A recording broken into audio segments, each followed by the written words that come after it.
Hello students, in this video we will revise the second chapter of economic sector of Indian economy. Student हम अपने आसपास में बहुत सारे एक्टिविटीज़ लोगों को करते हुए देखते हैं, तो उन एक्टिविटीज़ को देखते हुए हम उनकी एक्टिविटीज़ के अकॉर्डिंग सेक्टर्स को 3 पार्ट में बांट सकते हैं: primary sector, secondary sector and tertiary sector. No, primary sector का मतलब स्टूडेंट्स ये होता है when we produce a good by exploiting the natural resources. जब हम किसी भी गुड को प्रोड्यूस कर रहे हैं और नेचुरल रिसोर्सेज को एक्सप्लॉइट कर रहे हैं, कोई भी नेचुरल रिसोर्स को आप इस्तेमाल करके जब किसी चीज़ को बना रहे हैं तो उस तरह की एक्टिविटीज़ को हम प्राइमरी सेक्टर में गिनेंगे. Why primary? This is because its form the basis for all the other product. अब इसे प्राइमरी सेक्टर इसलिए कहा जाता है क्योंकि इसका जो सामान होता है वो दूसरे सेक्टर के लिए रॉ मटेरियल की तरह काम करता है. इसका एग्जाम्पल बहुत सारे हो सकते हैं, जैसे कि एग्रीकल्चर हो सकता है, फिशिंग हो सकती है, या फिर आपका माइनिंग, क्वायरिंग, ये सारी एक्टिविटीज़ किस में आएंगी? प्राइमरी सेक्टर में आएंगी. Agriculture, dairy, fishing, forestry, and this sector is also called agriculture and related sector. तो एग्रीकल्चर और उससे रिलेटेड जो भी काम होते हैं तो उसे हम प्राइमरी सेक्टर में गिनते हैं. सेकेंडरी सेक्टर दूसरा सेक्टर है.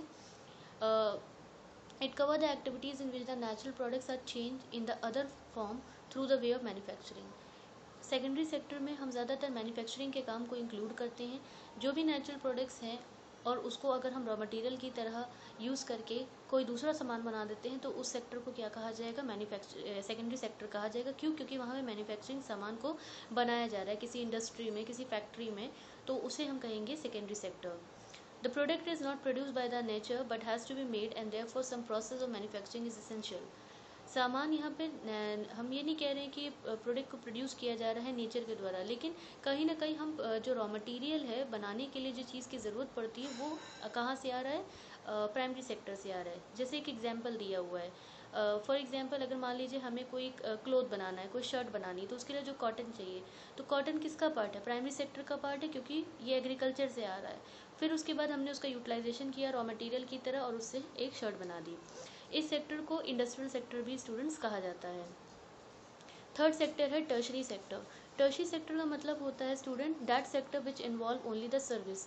ये सेक्टर सिर्फ सर्विस आपको प्रोवाइड कराता है, इसको टर्शरी सेक्टर या सर्विस सेक्टर कहा जाता है.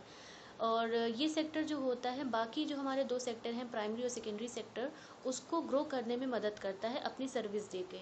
जैसे फॉर एग्जांपल हमें बैंकिंग की सर्विस मिलती है, इंश्योरेंस की सर्विस मिलती है, तो वो वहाँ पर क्या हो रहा है? सिर्फ सर्विस मिल रही है, आपको कोई प्रोडक्ट नहीं मिल रहा है, आप कोई सामान अपने हाथ में कैरी नहीं कर रहे हैं, तो वहाँ पे सिर्फ आपको सर्विस प्रोवाइड कराई जा रही है. तो that sector is called tertiary sector. और यहाँ पे हम इसे सर्विस के नाम से भी, सर्विस सेक्टर के नाम से भी जानते हैं. क्योंकि यहाँ पे हम कोई भी गुड को प्रोड्यूस नहीं कर रहे हैं, सिर्फ सर्विस को जनरेट कर रहे हैं, इसीलिए टर्शरी सेक्टर को सर्विस सेक्टर भी कहा जाता है.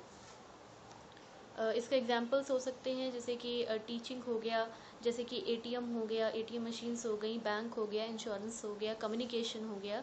These are the example of tertiary sector. Now comparing the three sector. Next topic, अगर हमें तीनों सेक्टर्स को स्टूडेंट्स कंपेयर करना है तो उसे कैसे कंपेयर करेंगे? How do we count the various good and service and know the total production in each sector.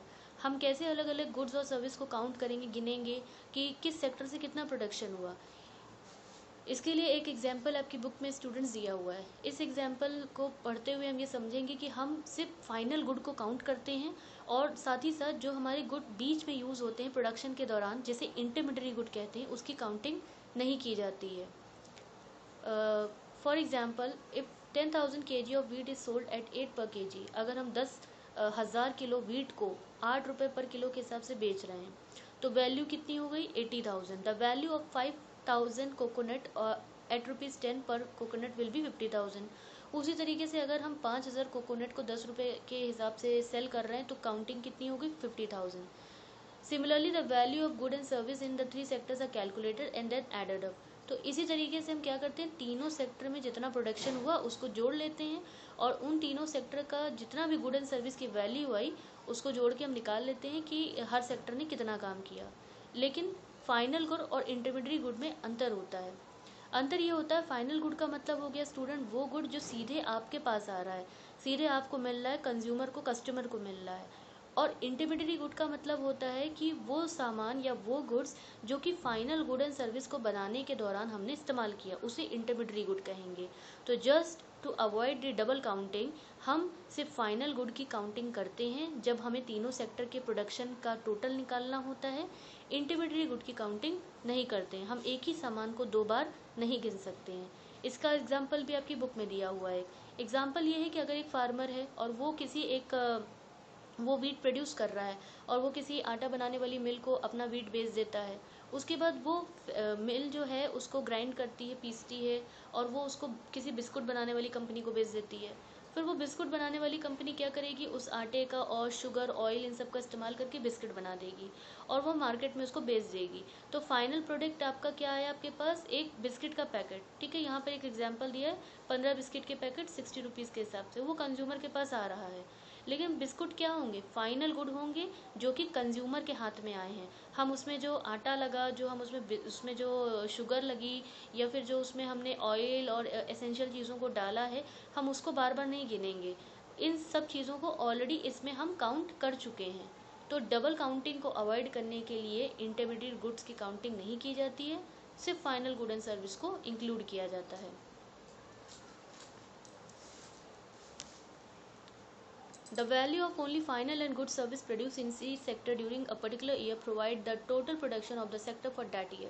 किसी भी साल में हर सेक्टर ने कितना प्रोडक्शन किया उसके लिए हम क्या करेंगे, फाइनल गुड एंड सर्विस की वैल्यू को कैलकुलेट करेंगे, निकालेंगे।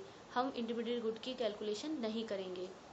और जितना भी सम निकल के आपका इन तीनों सेक्टर का आ जाएगा उसे हम क्या कहते हैं, ग्रॉस डोमेस्टिक प्रोडक्ट। मतलब एक साल के अंदर तीनों सेक्टर्स ने कितने गुड एंड सर्विस को प्रोड्यूस किया है उसे हम क्या कहते हैं, जीडीपी, ग्रॉस डोमेस्टिक प्रोडक्ट। तो जीडीपी एक तरीके से क्या इंडिकेट करता है, हमारी कंट्री की ग्रोथ रेट को भी शो करता है।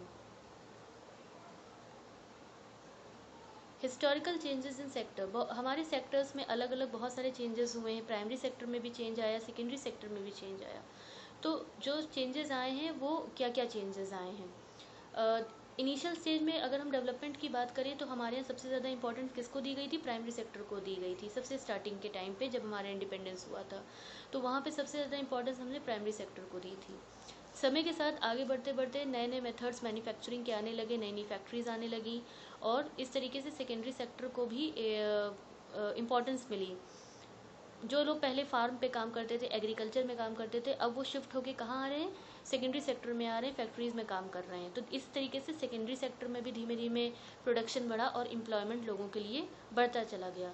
लेकिन अगर हम जिस सेक्टर की बात, थर्ड सेक्टर की बात करें तो उसमें सबसे ज़्यादा ग्रोथ हुआ है टर्शरी सेक्टर में। वो कैसे हुआ है,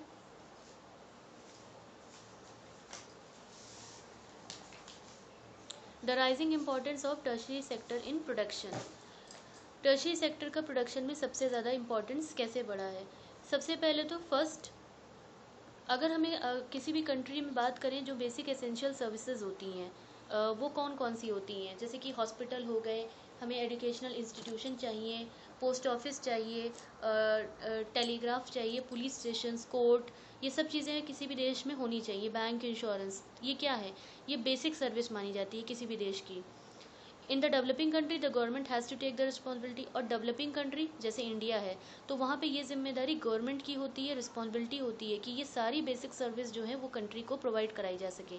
इसलिए सर्विस सेक्टर की इंपॉर्टेंस इतनी ज़्यादा बढ़ गई। Second, the development of agriculture and industry led to the development of service. जैसे जैसे हमारा एग्रीकल्चर सेक्टर बढ़ा, जैसे जैसे इंडस्ट्रियल सेक्टर बढ़ा, वैसे ही हमारे पास इस सेक्टर की वजह से सर्विस सेक्टर की डिमांड बढ़ गई। जैसे कि ट्रांसपोर्ट हो गया, स्टोरेज हो गया, ट्रेड हो गया, ये सब किसका पार्ट है आपका, ये सब टर्शरी सेक्टर के पार्ट हैं। स्टोरेज, जैसे कि हम अनाज कहाँ स्टोर करेंगे, किसी गोदाम में, स्टोरेज में ही तो स्टोर करेंगे। ट्रांसपोर्ट, अनाज को एक जगह से दूसरी जगह ले जाना है, इंडस्ट्री से फैक्ट्री में सामान बन गया है उसे मार्केट तक ले जाना है, तो ये सर्विसेज कौन दे रहा है, टर्शरी सेक्टर। थर्ड, जैसे जैसे लोगों की इनकम बढ़ती है तो लोगों की लाइफस्टाइल भी चेंज होती है, उनकी डिमांड्स भी चेंज होती हैं, उनके खाने पीने का तरीका चेंज होता है। तो जब अब लोगों को ज़्यादा ऑनलाइन सर्विसेज चाहिए, लोगों को शॉपिंग ऑनलाइन चाहिए, प्राइवेट हॉस्पिटल्स चाहिए, प्राइवेट स्कूल्स चाहिए, तो ये भी किसका पार्ट है, आपका टर्शरी सेक्टर का पार्ट है। फोर्थ पॉइंट आपका बताया गया इंफॉर्मेशन एंड टेक्नोलॉजी, कंप्यूटर से रिलेटेड पॉइंट बताया गया है कि आज अगर हम देखते हैं तो इंफॉर्मेशन टेक्नोलॉजी का जो इम्पोर्टेंस है वो कितना ज़्यादा बढ़ गया है हर सेक्टर में। और ये सेक्टर जो इंफॉर्मेशन टेक्नोलॉजी जो पार्ट है वो किसका पार्ट है, हमारे टर्शरी सेक्टर का पार्ट है।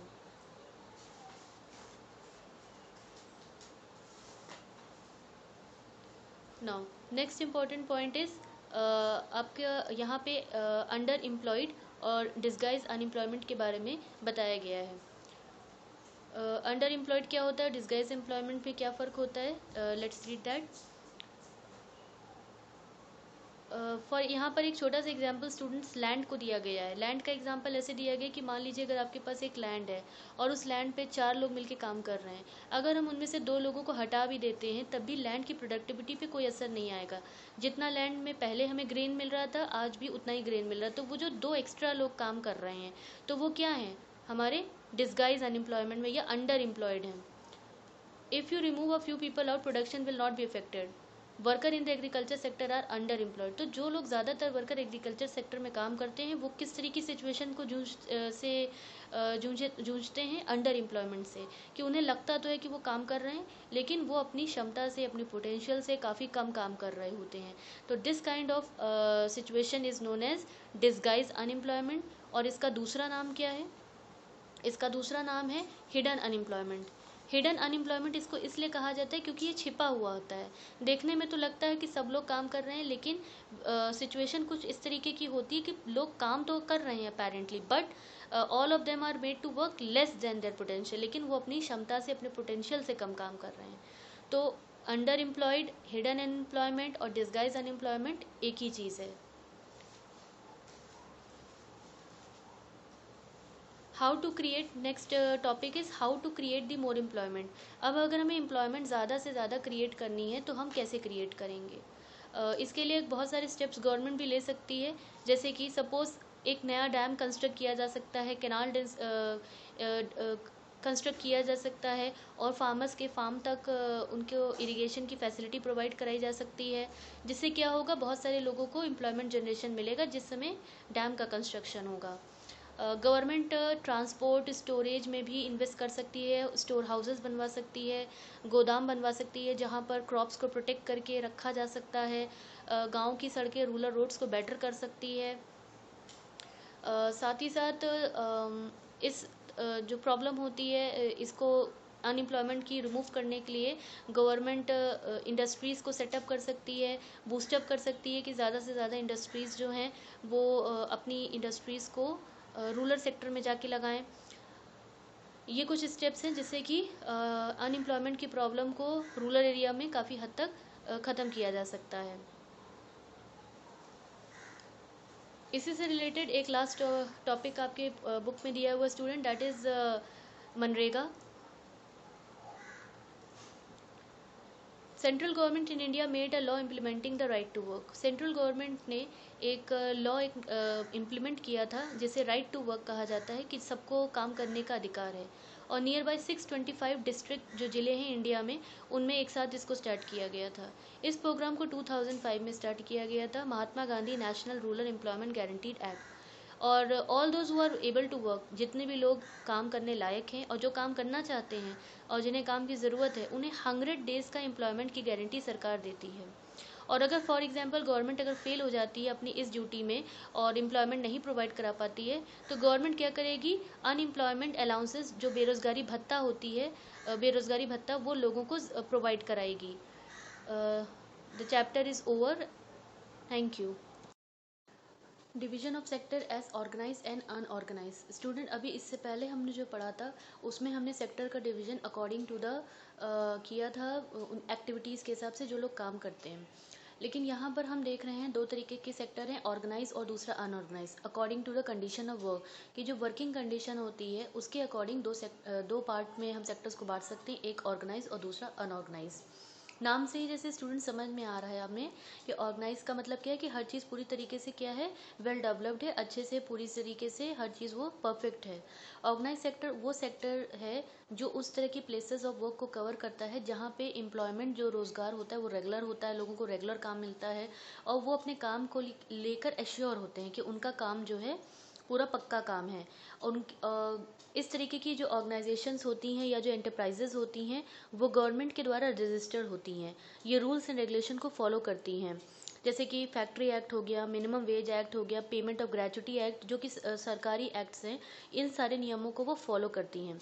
इसे ऑर्गेनाइज इसलिए कहा जाता है because it has some formal process and procedure, क्योंकि ये कुछ फॉर्मली कुछ प्रोसेस प्रोसीजर कुछ नियम और कानून को फॉलो करता है.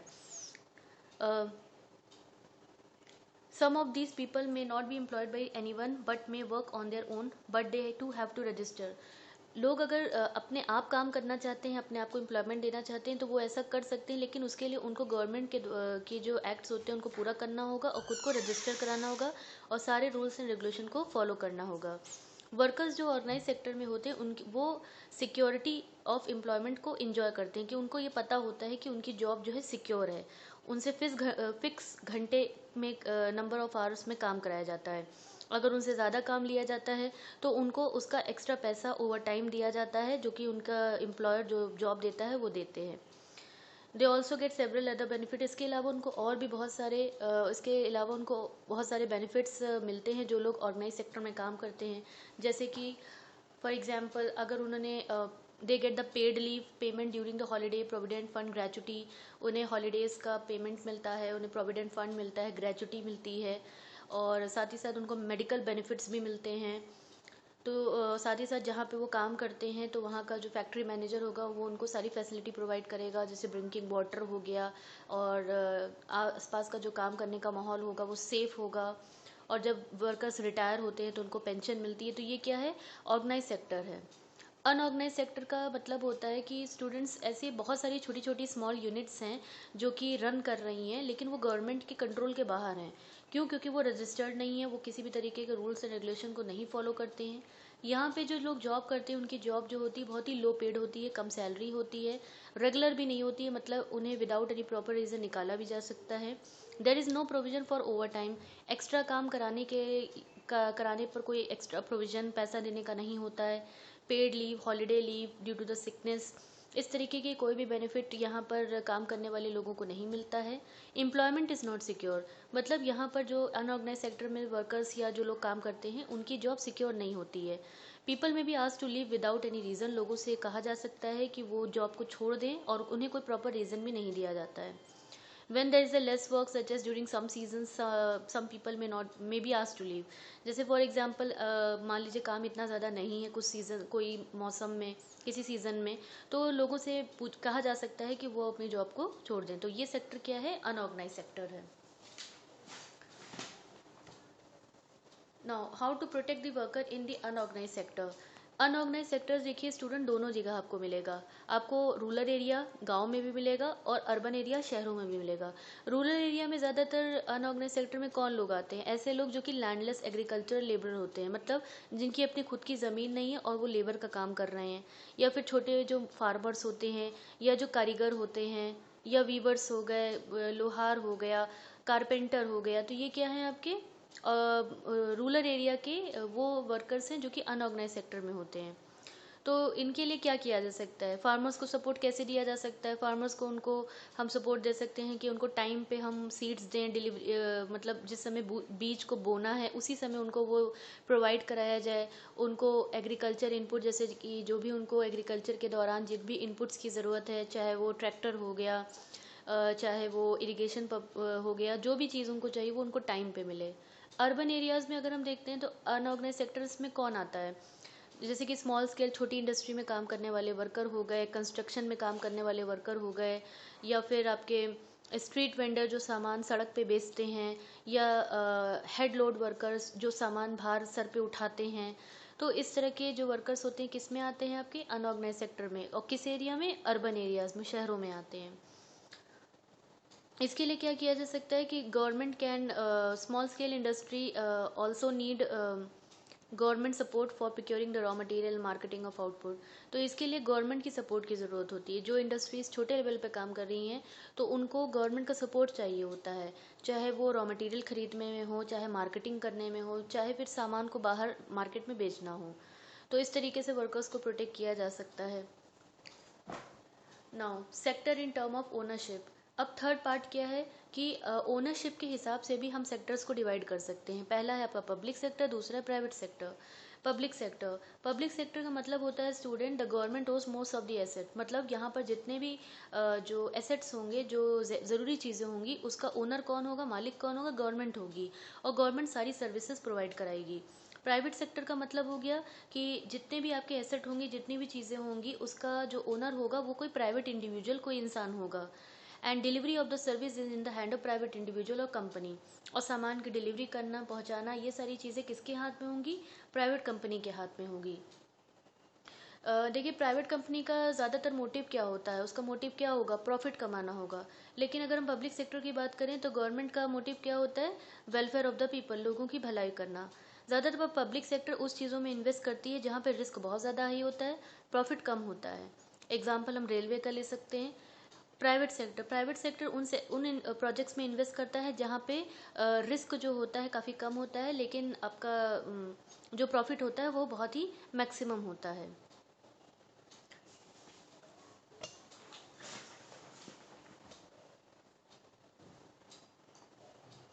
स्टूडेंट यहाँ पे लास्ट में देखिएगा एक छोटा सा टॉपिक दिया हुआ है, फेयर प्राइस। फेयर प्राइस क्या होता है देख लेते हैं। The government in India buy the wheat and rice from the farmer at a fair price. ये एग्जाम्पल दिया गया है कि गवर्नमेंट क्या करती है, किसानों से फेयर प्राइस पे व्हीट अनाज ले लेती है और उसको अपने गोडाउन्स में रख लेती है। साथ ही साथ उसको कम दामों पे कंज्यूमर को राशन शॉप में कम दामों पे कंज्यूमर को दे देती है। तो जिस प्राइस पे वो अनाज फार्मर से लेती है उसे क्या कहते हैं, फेयर प्राइस कहते हैं। Chapter is over. Thank you.